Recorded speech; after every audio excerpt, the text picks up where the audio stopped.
Romanos 5:12. Este es un pasaje de los pasajes de la Biblia muy profundo y muy a veces difícil de interpretar.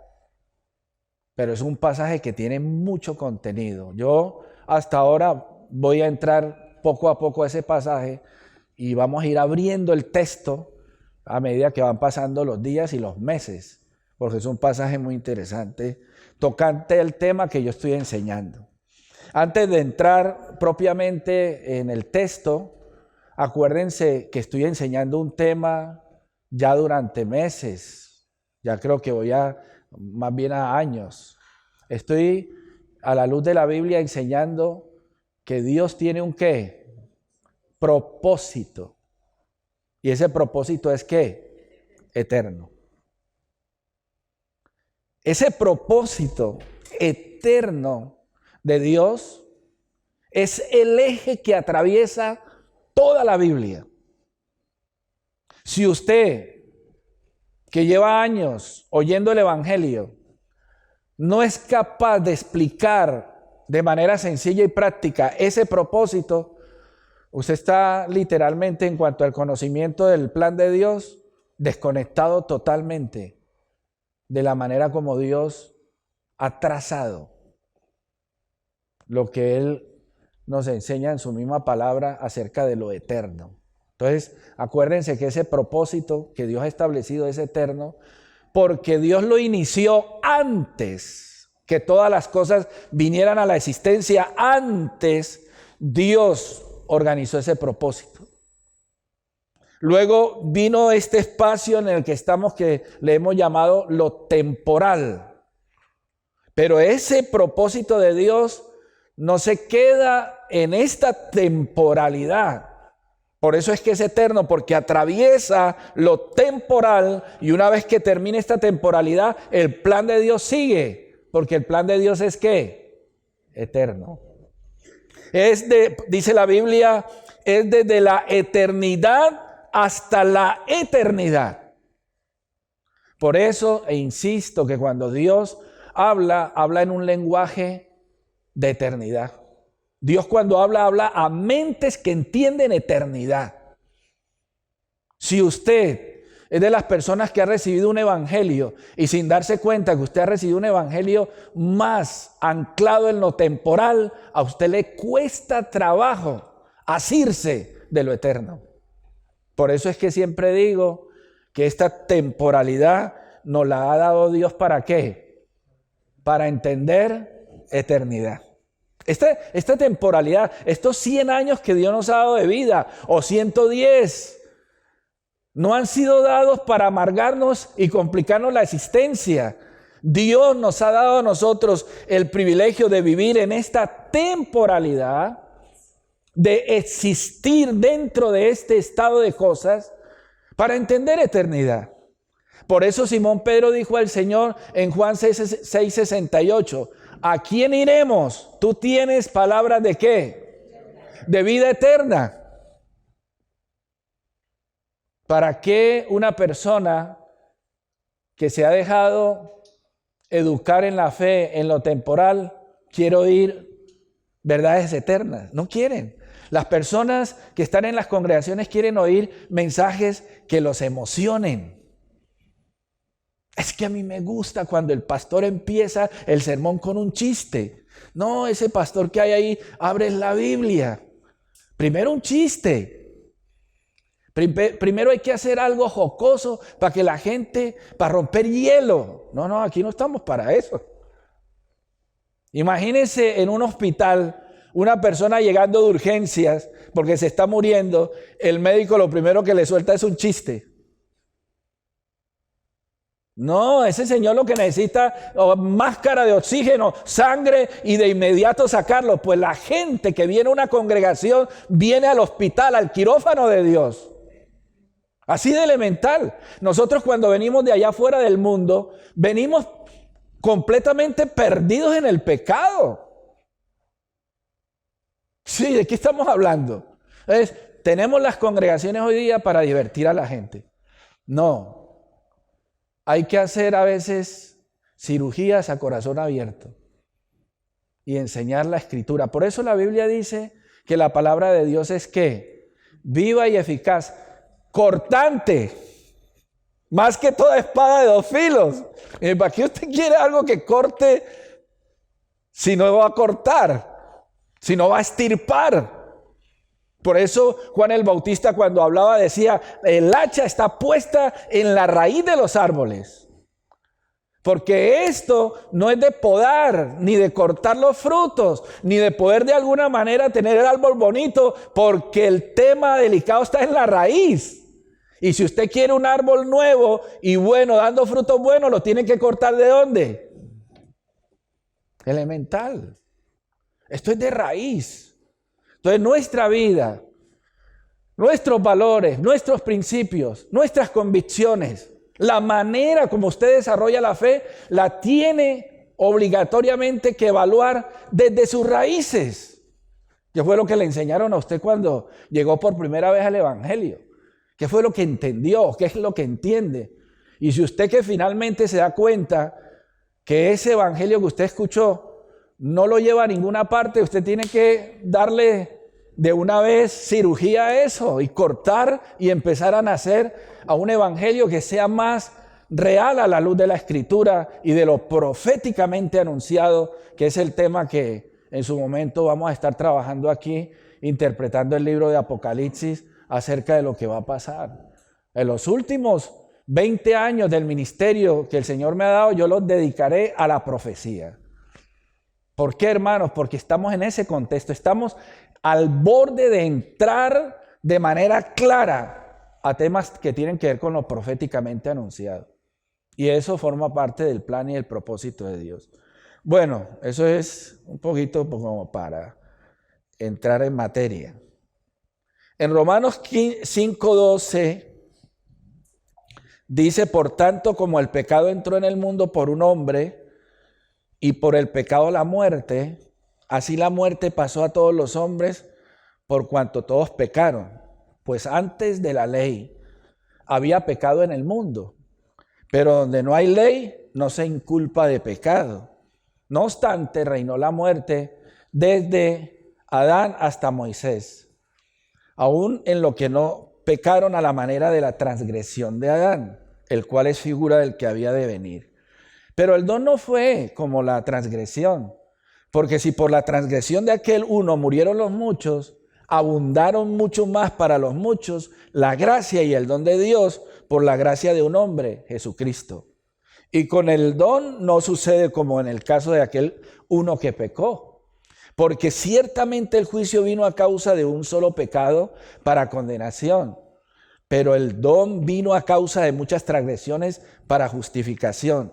Pues si por la transgresión de uno solo reinó la muerte, mucho más reinarán en vida por uno solo, Jesucristo, los que reciben la abundancia de la gracia y el don de la justicia. Así que por la transgresión de uno vino la condenación a todos los hombres. De la misma manera, por la justicia de uno vino a todos los hombres la justificación de vida.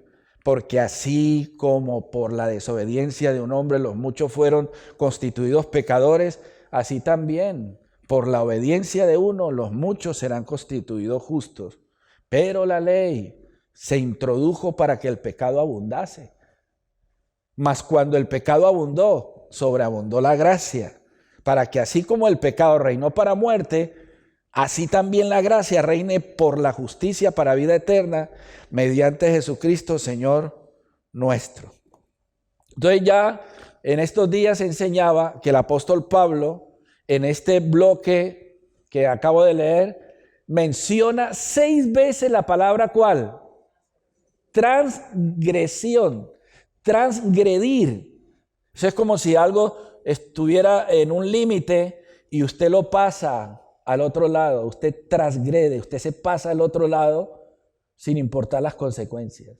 Entonces el primer Adán transgredió, transgresión, se pasó de lo que se le había puesto como límite y a raíz precisamente de esa transgresión vinieron las consecuencias de las cosas que vamos a ir estudiando. Entonces hasta 6 veces en ese texto que acabamos de leer, Romanos 5:12, no pecaron a la manera de transgresión de Adán, pero el don no fue como la transgresión, por la transgresión de aquel uno murieron los muchos, pero el don vino a causa de muchas transgresiones, si por la transgresión de uno solo reinó la muerte, por la transgresión de uno vino la condenación a todos. Cuando uno identifica de manera sencilla la reiteración o repetición de términos, es porque el escritor, y yo ya lo he enseñado, Dios, para enseñarnos a nosotros, nos enseña por medio de ¿qué? De la repetición. Y todo lo aprendemos cuando usted lo repite. Usted no se desanime cuando está aprendiendo un idioma. No, usted frecuéntelo y llegará un día a hablar el idioma que quiera. Y así el deporte. Usted no es capaz de hacer bien alguna disciplina deportiva al comienzo, pero frecuéntela, que algún día terminará siendo un profesional. Así es todo en la vida y así es la Biblia. Por eso en la Biblia nosotros vamos a encontrar un libro que se llama Deuteronomio. La palabra Deuteronomio, nomio en griego o en la Septuaginta, que es en griego, el Antiguo Testamento, es ley. Y el Deutero es doblemente la misma ley, lo que Dios ya dijo en cuanto a la ley en Éxodo, se repite en Deuteronomio. Entonces, Dios es el que nos enseña por medio de ¿qué? De la repetición. Usted va a encontrar a Dios en su metodología, repitiendo. Por eso una de las cosas que escribo en el libro que estoy escribiendo acerca del tetragramatón, o lo que se conoce como la Yod y la Hei, la Bat Hei en hebreo, que es el verdadero nombre de Dios. Se repite 7,000 veces ese nombre. Y al repetirse de esa manera, como lo he dicho, es porque allí es donde Dios quiere que nosotros pongamos nuestra ¿qué? Interpretación, la reiteración o repetición. Entonces, transgresión ya es una palabra que ya en el bloque que acabamos de leer ya la hemos estudiado el domingo pasado, pero aquí hay ahora 6 veces se repite la palabra ¿qué? La muerte. 6 veces la muerte. Si a usted le están repitiendo y usted a lo último se le pregunta, oye, ¿y de qué se habló? Yo no sé. Es incoherente. Si yo le estoy hablando a usted de muerte, y cuando sale aquí le preguntan, oye, ¿de qué habló el pastor? De la muerte. ¿Por qué? Porque la manera como se repite un tema es que uno, la idea central la tiene que, eso se llama asirse de eso, acatar, agarrar y dejarlo ahí en la mente, porque el Espíritu Santo de Dios después va a conectar los hilos. Esa es la manera como yo entiendo el ser lleno del Espíritu Santo. Hermanos, yo me acuerdo hace 40 años lo que nosotros entendíamos que era lleno del Espíritu Santo. Yo soy de los que temblaba y me iba al suelo y todas esas cosas y oraba por la gente. ¡Recibe! ¡Wow! Y todo ese escándalo lo hice yo. ¿Y qué sirvió? De nada. Porque nosotros interpretábamos que ser lleno del Espíritu Santo era reírse a las carcajadas, era saltar y danzar, remolineando, y todo el mundo estábamos ahí. Pero resulta que eso no ha ido a ninguna parte. O sí, a una iglesia que se ha ido progresivamente prostituyendo. Entonces, otra vez, hermanos, nosotros necesitamos entender que la llenura del Espíritu Santo es cuando la palabra de Dios mora en abundancia en nosotros. Si usted no ha entendido y corregido esa verdad y está esperando un toque, yo quiero un toque de Él, un toque del Señor, entonces un toque de su Espíritu Santo. La gente quiere que el Señor lo toque, pero la gente no quiere estudiar, la gente no quiere entender, la gente no quiere tomarse el tiempo para procesar lo eterno se tiene que procesar, se tiene que entender. Fíjese que cuando yo le digo a algunos pastores que estoy compartiendo por Zoom de manera privada sobre el tema de cómo Dios nos habita. Y ya en esta congregación lo hemos estudiado y enseñado. ¿Cómo es que Dios entra dentro de usted?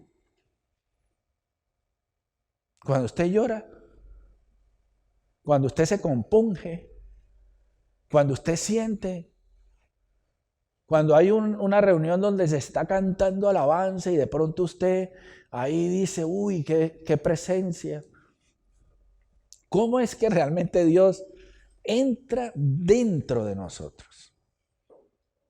La única manera para que Dios entre dentro de nosotros, la única, es a través del entendimiento de su palabra. No hay otra. Y puede ser que usted diga, no, pastor, yo puedo estar aquí y usted recibe una emoción intensa, pero mientras usted no entienda revelación, el Dios de la Biblia no te habita nunca. ¿Por qué? Porque el Señor dijo, las palabras que yo os he hablado son espíritu y son ¿qué? Vida. Y por eso dice el apóstol Pablo, la espada del espíritu es la palabra. Y lo que estoy diciendo de Hebreos 4:12, la palabra de Dios es viva y eficaz, cortante más que toda espada de dos filos, penetra hasta romper el espíritu, el alma, las coyunturas, entra. Y la única manera de Dios entrar dentro de nosotros, de viajar hacia el interior de nuestra vida, es por medio de su palabra. Porque su palabra es ¿qué? Espíritu. Y de eso hay muchos textos que podemos decir, pero ahora no vamos a trabajar sobre eso. Otra vez, entonces, los términos, las palabras clave de un texto, hay que meterlas dentro. Mientras yo estoy enseñando, y esa es la manera como los principados, potestades y las fuerzas del mal trabajan en la mente de la gente, mientras yo estoy enseñando o mientras usted está estudiando la Escritura, usted vele por no desconectarse, o cuando esté leyendo, estudiando la Biblia, luche por no desconectarse, porque el enemigo busca en la mente de nosotros desconectarnos. Porque esto de las ideas es un asunto espiritual. Eso no lo hemos relacionado nunca, pero el mundo de las ideas es un asunto de espíritu. Por eso es que yo siempre digo que esto es de espíritu a espíritu, esto es del espíritu de Dios a nuestro espíritu y de mi espíritu a tu espíritu. Cuando yo proceso y entiendo lo espiritual, como dijo el apóstol Pablo en 1 Corintios capítulo 2, hablando de que cuando fui a vosotros no fui con excelencia de palabras de sabiduría humana, para que vuestra fe no esté fundada en la sabiduría de los hombres, sino en el poder de Dios. Ahí Pablo está hablando de la sabiduría que viene de Dios.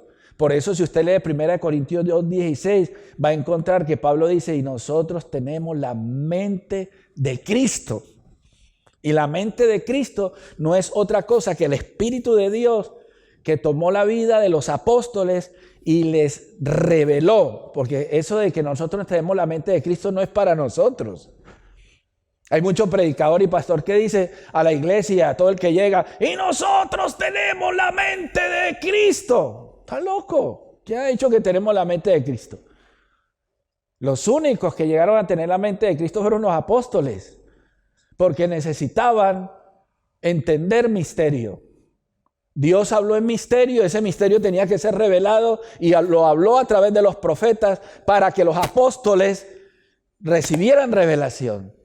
Por eso Jesús le dijo a Simón Pedro, esto no te lo reveló carne ni sangre, sino mi Padre que está en los cielos.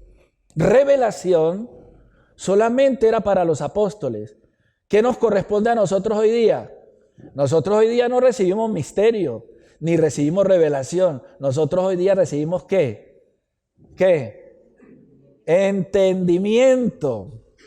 Acuérdese, misterio, revelación, entendimiento. Nosotros estamos en el contexto de entender lo revelado. Entonces la muerte es el otro término. Transgresión trajo muerte. Yo siempre digo que el pecado, la transgresión, le dio vida a la muerte. Es paradójico, pero así es. La muerte atraviesa Desde la eternidad hasta la eternidad, toda la creación de Dios por causa de la transgresión. Porque el que peca en primera instancia no es el Adán, sino la serpiente antigua llamada Satanás o diablo. El problema del pecado y el problema de la maldad es un asunto que viene de la eternidad, y esta parte de la temporalidad más lo que resta de la eternidad está organizado por Dios para resolver el problema del mal. Dios no está resolviendo solo un problema del ser humano. Dios está resolviendo un problema que viene desde la eternidad con la serpiente antigua llamada Satanás o diablo. Para que cuando usted entre en lo eterno, usted ya vaya entendiendo de qué va la cosa, porque hay un problema serio que resolver. De momento, decir que la muerte es una consecuencia del pecado. Dice Romanos 5:12, y por el pecado entró la muerte. Sí, en el mismo versículo 12 dice, y así la muerte pasó a todos los hombres. 5:14, no obstante, reinó la muerte desde Adán. 5:15, por aquel uno murieron los muchos. 5:17, pues si por la transgresión de uno solo reinó la muerte. Y Romanos 5:21, el pecado reinó para muerte. Eso es para enseñarles un poquito de dónde uno saca lo que va a enseñar.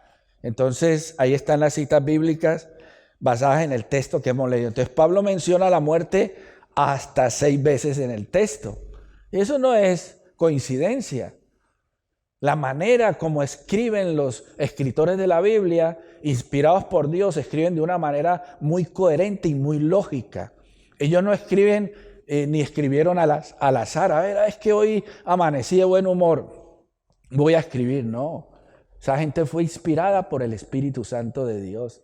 Y uno se da cuenta que esto cantidad de veces que usan términos no es al azar, sino que tiene su propósito.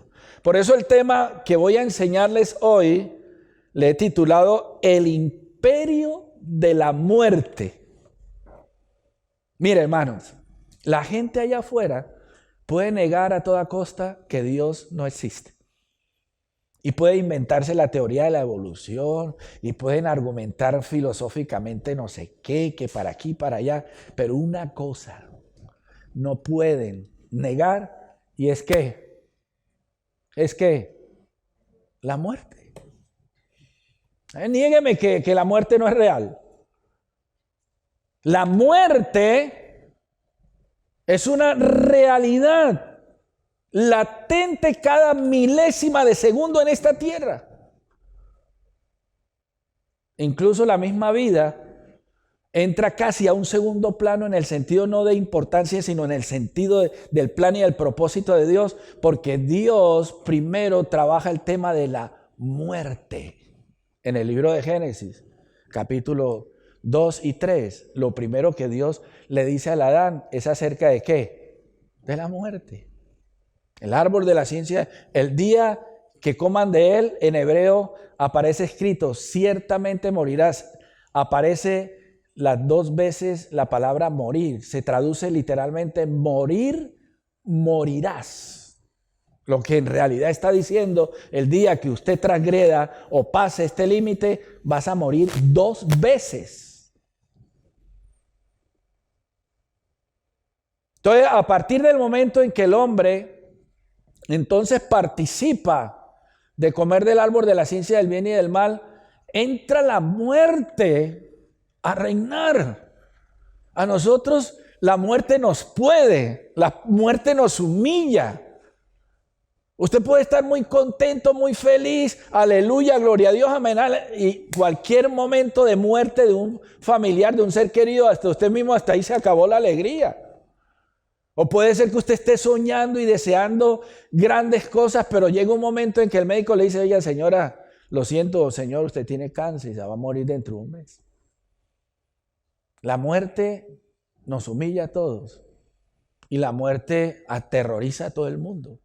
Por eso una de las verdades grandes que usted y yo debemos tener bien anclado, bien entendido en nuestra mente, en nuestro espíritu, es cuando Jesús dijo: yo soy la resurrección y la vida, el que cree en mí aunque esté muerto vivirá. Si usted no entiende esa verdad, la muerte te humilla. En el momento en que algún pensamiento de muerte llega a tu mente y usted se viene abajo y no tiene la suficiente fortaleza de entender lo que está escrito en la Biblia, usted se desborona, se desanima. Pero si usted tiene entendido lo que significa la vida en Cristo, usted se ríe en la cara de la muerte.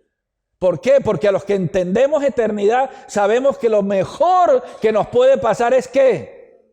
Morirnos. Lo mejor que le puede pasar al hombre de pecado es que se muera. Entienda, el tema de la muerte es un asunto tan serio que eso viene desde la eternidad hasta la eternidad, y lo voy a demostrar. Hebreos 2:14. Así que por cuanto los hijos participaron de carne y sangre, él también participó de lo mismo, para destruir por medio de la muerte al que tenía el imperio de la muerte. Esto es al diablo.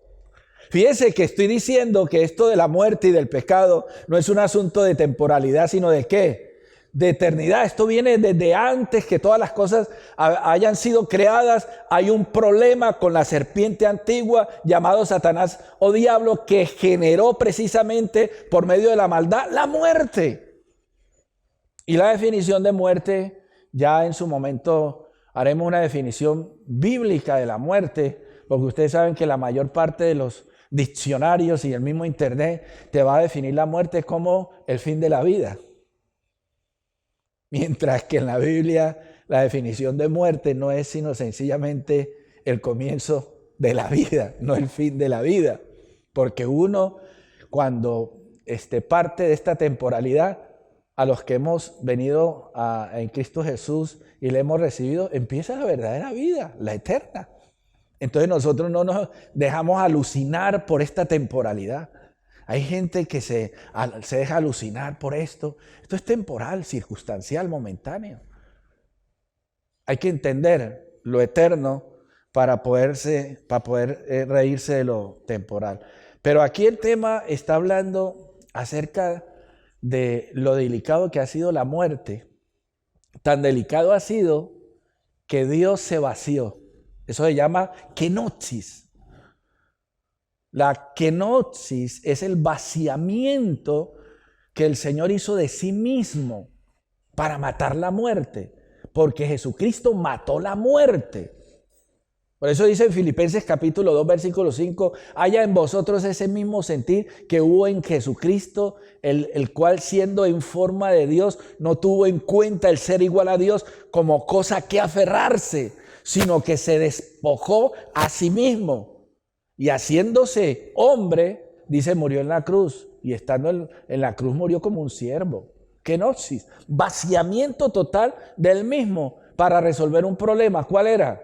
¿O cuál es? La muerte.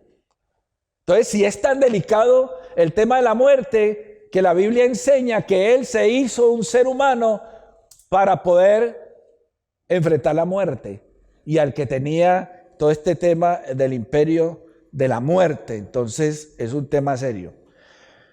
Número 1, en los textos, en las 6 veces que aparece la palabra muerte, la primera, la muerte entró en el mundo por un hombre. Y ahí es fácil de entender, la muerte entró al mundo por un hombre, sencillo. Pero es que ahí en griego hay un término que es interesante, que es el término entró. Nosotros en español, la palabra entrar quiere decir como cuando usted está afuera y entonces abre una puerta y se mete. Pero es que en griego este término tiene una preposición. Ustedes saben las preposiciones. Hay una preposición que se usa para escribir esta palabra entró, que es la preposición eis. Eso no hace falta que se la aprenda de memoria, solamente a manera de información. Eis es una preposición que indica que algo atraviesa y toma, digamos, la situación desde que se entra hasta que se sale. Entonces, el término entró, la muerte entró en el mundo por un hombre, no es un asunto de momento circunstancial, sino que aquí muere todo el mundo. Mueren los animales, los pajaritos, los elefantes, los microbios, el grande, el rico, el pobre, el blanco, el negro. Aquí muere todo el mundo. Y el término que está usando Pablo dice es que la muerte arrasó a todos, tanto que el Hijo de Dios murió también. Entonces, hermanos, si nosotros cuando venimos a la verdad del Evangelio y decimos que seguimos al Señor y tal, y no somos capaces de articular o de definir o de hablar acerca del tema de la muerte bien sostenida, nosotros no tenemos doctrina, tenemos un evangelio por pedazos. Porque este tema de la muerte es para que cada uno de nosotros lo sepamos bien. ¿Por qué? Porque a nuestro alrededor se está muriendo gente, si es que no le toca a usted el día de morir. Yo en cualquier momento, pum, me llaman, pastor, se murió fulano, pastor. Todos estos días se murió. Uno, oye a muchos pastores, líderes y creyentes, cuando alguien se les muere, uno sabe qué tanto esa persona en realidad conoce de la verdad de Dios. Cuando usted realmente sabe de la verdad de Dios, el día que a usted se le muere un ser querido, ese día lo que usted suelte por su boca, eso es lo que realmente tiene. Y hay gente que conoce el Evangelio y lo que sueltan o articulan o dicen en el momento de la muerte son cosas tan superficiales, tan mundanas, tan sin sentido, que uno piensa que el día que les toque a ellos morir van a sufrir mucho, porque ni siquiera saben lo que les espera en la eternidad. No, fulano de tal, se murió fulano de tal. Bueno, Dios lo tenga en su gracia. El Señor tenga misericordia de él. El Señor tenga misericordia de él. Se murió fulano de tal, el Señor tenga misericordia de él. ¿Y por qué? Digo, no, porque el Señor es el que tiene misericordia. ¿Y él conoció al Señor? Sí, llevaba 50 años. ¿Misericordia? Si esa persona no entendió la gracia y la misericordia de Dios en esta temporalidad, en la eternidad, olvídense. Ya la misericordia y la gracia de Dios se nos ha sido dada por medio del Hijo. ¿Me estoy haciendo entender? Si usted a esta altura no entiende gracia, no entiende amor de Dios, no entiende misericordia de Dios y usted anda aterrorizado, usted todavía no entiende el sacrificio expiatorio de Cristo en la cruz del Calvario, porque fue lapidado, escupido, traicionado para matar la muerte y darnos a nosotros la vida. Nosotros lo que tenemos es que gozarnos de la vida, porque Él sufrió la muerte. Nosotros no hemos sido llamados a sufrir la muerte. Él la sufrió por nosotros. Por eso Jesús dijo, el que cree en mí, aunque esté muerto, punto. No es negociable. Ay, pastor, pero yo no sé si eso se cumplirá o no. La muerte entró en el mundo por un hombre y cuando dice que entró es porque lo contaminó, se apoderó de todo. Todo se muere, todo se desgasta. El concepto de eternidad queda estampado ahí contra la muerte, porque nada se perpetúa. ¿Usted no se ha dado cuenta de eso? Que usted está alegre y esa alegría no le dura mucho. Ay, yo qué tan bueno que pasé como 3 años, pero ahora se metió la crisis y mira cómo estamos de mal. Un día estuvo bien, otro día está mal. Ay, yo que gocé de tanta salud cuando tenía tantos años y ahora qué, ahora no puedo ni con la vida. La muerte lo va deteriorando todo, lo va desgastando todo. Es tanto que el concepto de eternidad ni siquiera somos capaces de entenderlo, porque la muerte la tenemos ahí latente en nuestro ser. Hay gente que la muerte los ha matado tanto que no se creen que hay eternidad. Yo para qué eso de lo eterno, yo más bien yo prefiero aquí serles fiel al Señor y si hay que predicar, predicamos, si hay que enseñar, pero la eternidad ya eso el Señor sabrá lo que va a hacer. ¿Qué está diciendo? Si la mayor parte de lo que está escrito en la Biblia tiene que ver con lo eterno, no con lo temporal. Lo que Dios revela por las cartas del apóstol Pablo y el libro Apocalipsis tiene que ver con eternidad, no con temporalidad. Bueno, sigamos. La muerte entró y lo atravesó, lo llenó todo, lo afectó y controló todo, que la Biblia habla de segunda muerte. El tema de la muerte es tan serio que la Biblia te habla de la segunda muerte. ¿Y eso atraviesa qué? Lo temporal. La muerte no se muere cuando se acaba lo temporal. La muerte sigue porque ella nació en lo eterno y se tiene que acabar en la eternidad. Uy, pastor, ¿cómo así? Sí. El mar entregó los muertos que había en él y la muerte y el Hades entregaron los muertos, dice Apocalipsis, que había en ellos. Y fueron juzgados cada uno según sus obras. Y la muerte y el Hades fueron lanzados al lago de fuego. Esta es la muerte segunda. Tremendo. Si entró la muerte, tan serio es que estará presente en la eternidad.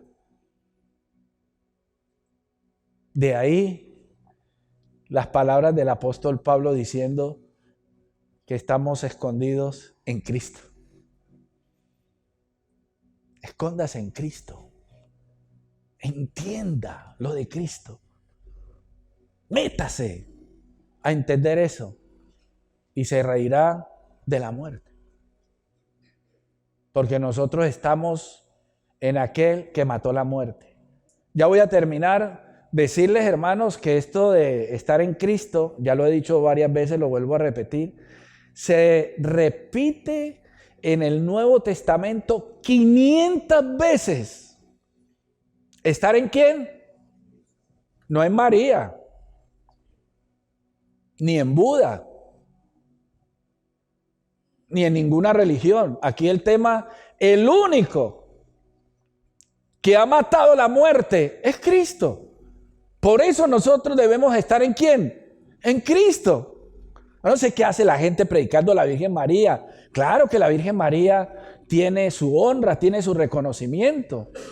Y claro que el Buda también.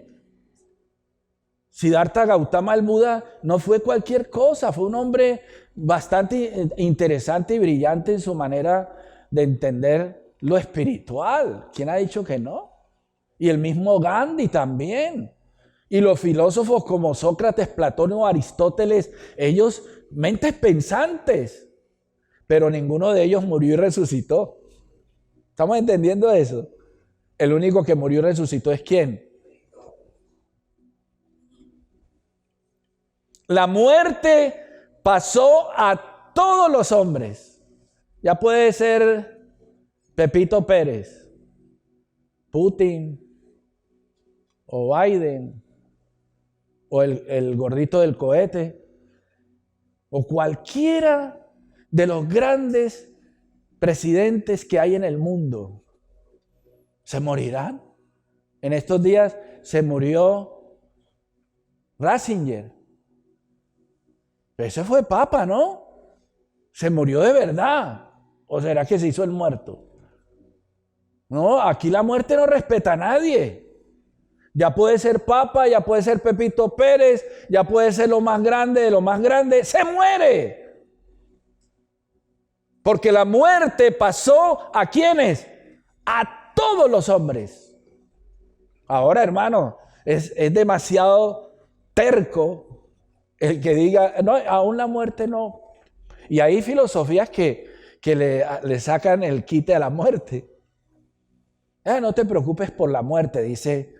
¿Quién era el que decía eso? ¿Parménides o quién era el que decía en estos días la muerte? Cuando está la muerte, no estoy yo. Y cuando estoy yo, no está la muerte. Es decir, que la muerte es la aniquilación. Se esfuma. La muerte para esta gente es que usted se esfuma, se desintegra, desaparece. No está, no existe, no es. Porque la muerte es la aniquilación total de todo. Entonces, si está la muerte, no estoy yo, porque como llegó la muerte, me fuma, me desaparece, ya no estoy. ¿A usted no le parece, hermano, verdaderamente doloroso, triste, que uno pase días, meses, años con su esposa, con sus hijos, con sus nietos, con sus amigos, y muramos y después ya no sepamos de más nadie? Bueno, al que no quiere o ama a su esposa será una alegría. Por fin. Pero al que quiere a su esposa y a sus hijos y a sus amigos, con el que ha venido a la verdad de Dios y se goza de vivir con otras personas la misma fe y todo, entonces, como dice Pablo, si Jesucristo no resucitó, somos los más dignos ¿de qué? De lástima de toda la tierra. Porque estamos poniendo la fe en una gran mentira, porque Cristo no resucitó. No, la muerte pasó a todos los hombres. Todo el mundo se muere. Para poder que se enteren que hay de la vida. Es tanto el tema de la muerte que mira lo que dice el apóstol Pablo en Romanos 7:24. El apóstol. El hombre de la revelación. Miserable, ¿de quién? De mí. ¿Quién me librará de este cuerpo de muerte? Hermano, yo soy uno de los que me enojo cuando me da gripe y yo empiezo a estornudar, ya me voy enojando. O cuando veo que me estoy enfermando algo, me enojo. Yo creo que yo cuando me muera me voy a enojar, me voy a morir del enojo más que de la enfermedad que me va a dar. Porque uno se siente humillado, tan frágil. Puedo levantar por la mañana, aquí pomaditas allá. Y a mí eso me enoja un montón. Yo no sé, hay gente que le encanta estar en una silla. Y a mí no, hermano. Yo a las 3:30, 4 yo ya estoy de pie, reprendiendo al diablo, incomodando a alguien. Sí, hermano. Y como yo digo, cuando yo estoy en la emisora, yo estoy gozándome ahí en la emisora. Pero cuando uno le da algo que lo merma, que lo disminuye, que lo humilla, que lo manda a la cama, uy. Y a veces cuando se me cruza un pensamiento de eso, que tal cosa o tal otra, diablo inmundo y mentiroso. Cristo está conmigo. Yo creo que el Señor se mueve de inmediato y dice, a este no hay que dejarlo que coger ventaja, hay que sanarlo, pero ya, porque nos fastidia, no nos deja ni dormir. Hay vida en Cristo. ¿Usted quiere darle un aplauso al que nos ha dado la vida? ¡Gloria a Dios! Él nos ha dado la vida. Vida en abundancia. Yo no sé, hermano. Hay gente que quiere morirse. A mí la muerte me tiene que pillar es corriendo. Hay gente que va detrás de la muerte va allá y ellos detrás. No, a mí es lo contrario. La muerte viene veloz y yo el doble. El hecho de que entendamos que hay eternidad no es que deseemos la muerte. Por eso Pablo dijo, miserable de mí, ¿quién me librará de este cuerpo de muerte? Porque Pablo llegó un momento a decir, no sé cómo hacer, porque es que hay tanta necesidad de predicar aquí que irme no es lo que yo quiero. Es por entender que esto es de salvar a la gente, de hablarle del Señor. Yo le digo, hermano, yo llevo más de 40 años predicando el evangelio y yo no me he cansado. Por ahí oí a varios compañeros míos que empezaron, no, ya me jubilé. Oiga, pastor, bendiciones. No, ya no me llame pastor, yo ya me jubilé. Imagine que me diga a mí que se jubiló. ¿Usted cree que yo le digo, ay, qué bueno, hermano, le pego un regaño y no me vuelven a hablar más nunca? Ay, ¿sabe qué? No me llame más, por favor. Yo le dije, ¿cómo que se jubiló? Si esto es de vida o de muerte, ¿cómo nos vamos a jubilar? Miserable de mí, ¿quién me librará de este cuerpo de muerte? Dicen los que saben que Pablo está usando la figura de un martirio romano. Uno de los martirios o castigos y cosas diabólicas que hacían los romanos con los enemigos era que le amarraban un muerto. O sea, usted está vivo, bien lleno de salud, y le cogían y le amarraban un muerto. O sea, usted y el muerto ahí.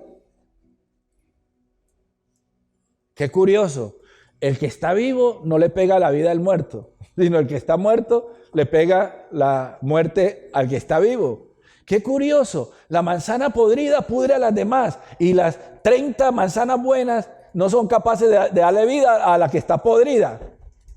¿Por qué? Porque la muerte lo controla todo. Es el imperio de la muerte. Lo deteriora todo.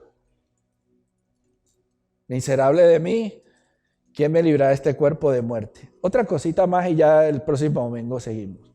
La muerte reinó desde Adán hasta Moisés. Esa declaración está ahí en Romanos 5.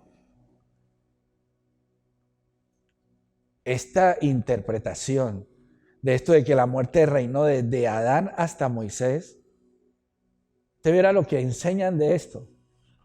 Pues yo el próximo domingo le voy a dar la interpretación de esto. ¿Qué es esto de que la muerte reinó desde Adán hasta Moisés? Porque si la muerte reinó desde Adán hasta Moisés, en la actualidad nos morimos. Y Moisés existió más o menos, por decir algo, unos 3.500 años atrás.